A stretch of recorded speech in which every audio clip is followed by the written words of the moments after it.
enter Senator Rand Paul, the Kentucky Republican, former presidential candidate, who's not quite a fan of the stimulus. That would probably be putting it mildly. But, Senator, when you hear Target saying it's going to help people get out to its stores and buy stuff, what do you think? Well, my first thought would be, why don't we give people $2,000 every month? Or maybe $2,000 every week. I mean, why don't we give everybody $100,000? I mean, I would love to have $100,000 to go spend at Target, but it's a sort of foolish economic sense, makes no economic sense. Sure, it stimulates things, but it destroys the currency and destroys the foundation of the country. And so I think it's a really bad idea. And people with common sense should think through this. Is anything really free in this world? Do you ever get anything without work? I mean, does it make sense that we shake the money tree and give people free money and it's actually going to work? No, it works in the short run, just like Keynes talked about. In the short run, stimulus is good. And in the long run, people like Keynes and others acknowledge that we'll all be dead, so who cares about the future? But I do care about the future. I care about my kids and my grandkids. I care about the country. So no, it's a foolish idea, and we shouldn't do this. All right, I'll put you down as not impressed. So let me get your, Senator, your take on where this is going. The president is going to be meeting with key Democrats today and trying to cobble together something. But there's a division within even the Democratic ranks on this. We understand that Elizabeth Warren is still itching to get that minimum wage hike in this stimulus measure, even advising Kamala Harris, the vice president, to force it in and you go ahead and challenge the parliamentarian on this. Can you do that? I mean, if the parliamentarian rules on something, isn't the parliamentarian word final? No, they can overturn the chair, and that's called the nuclear option. It's been done before on Supreme Court and appeals court as far as having a simple majority. Yeah. But essentially, it gets rid of the filibuster. And if they overturn the chair on this, that would mean from now on, budget bills can have anything you want to stick in them. And so basically, a budget bill would be a repository for thousands of different bills, and they would all pass with a 51% margin in the Senate. So many of us who believe that the institutional filibuster protects us from lurching too far to the right or to the left would be very, very troubled if this happens. And we have to hope, to goodness sakes, that there's at least one or two sane Democrats who will say, we don't want the country to go this quickly headed down the road toward socialism. What do you think of Mitt Romney and Senator Cotton's idea to hike the wage, not to that level, to $10 or in that vicinity and over 4 or 5 years? Would you be open to that, or should this be discussed at all? I'd say there's bad ideas and then there's less bad ideas. $10 minimum wage is less bad than 15, but anytime you set the market wage or the government wage above the market wage, you cause institutional unemployment. The people who are hurt the worst by this, in study after study, are teenagers, particularly black teenagers, people trying to get their first job. People have to realize you could set the minimum wage at $50 an hour. That doesn't make you compassionate. It makes you foolish because you're cutting out all the people who would earn less than that could provide a functional service. Look, all three of my boys worked minimum wage jobs, not because it's a great end job, but it's a great beginning job. It's good to learn the work ethic, to show up on time. And if you don't get those jobs as teenagers, you may not develop the work ethic you need to get into the workplace.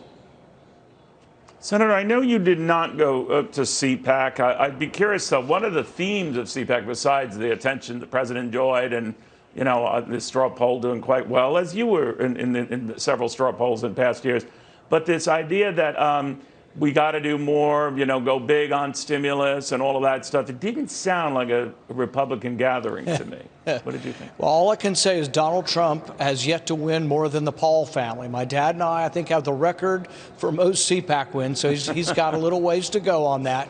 But I would say the debate is good, and the future of the Republican Party, I think, should be limited government. We shouldn't be the party of handing checks out to people. So that's a real honest debate we ought to have. We're not the party. I heard a lot of their stuff, Senator. They're not. I mean, between that and spending an inordinate amount of time bashing people like Mitt Romney and Liz Cheney, I mean, that's a far cry from the Ronald Reagan 11th Commandment days, not saying anything bad about fellow Republicans. What's happened to the party? Well, I think we're going to have to figure out where we go from here, and there will be a robust debate. A lot of the discussion down there was about breaking up big tech. As a libertarian-minded Republican, I'm not big on having government break up industry. Even when I disagree every day, almost all day long with big tech, I'm for looking for ways to get rid of obstacles to new competition coming into place. I'm for using personally other sources that are less biased. Look, I don't like YouTube taking down a speech I made on the Senate floor.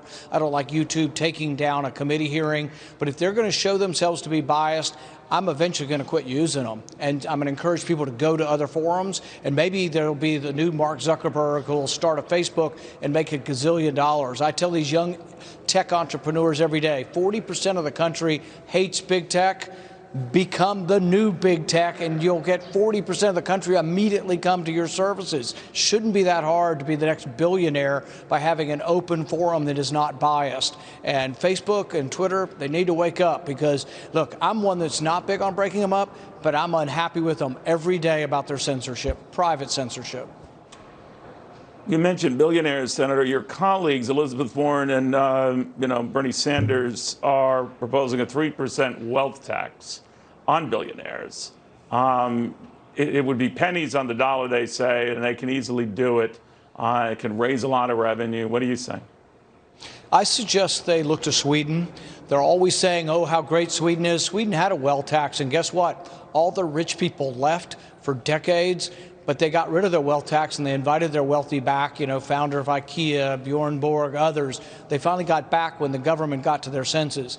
A wealth tax will destroy our country. It's not good for our country. We want to reward people who sell stuff to people voluntarily and make money because people buy their services or their products. That's the American way. And this class warfare, punitive stuff that some of these Democrats want, it's un-American, it's bad for business, and it's bad for everybody because capitalism uplifts all. We have less poverty in the world right now because of capitalism, trade, and division of labor, all the things Adam Smith predicted. But the class warfare people need to get a grip on what happens. When they take over, we become Venezuela, and I don't want that for our country either. Senator, if you'll indulge me, it sounded like Donald Trump at CPAC was teeing up another presidential run. It also sounded like other Republicans there would hold back on their own run if he did. Now, you ran for president. Many people say you're interested in running again, or they hope that you do run again. But would his presence affect your decision if it came to that? Could you forward the names of those people who said I should run again? I really need to meet them.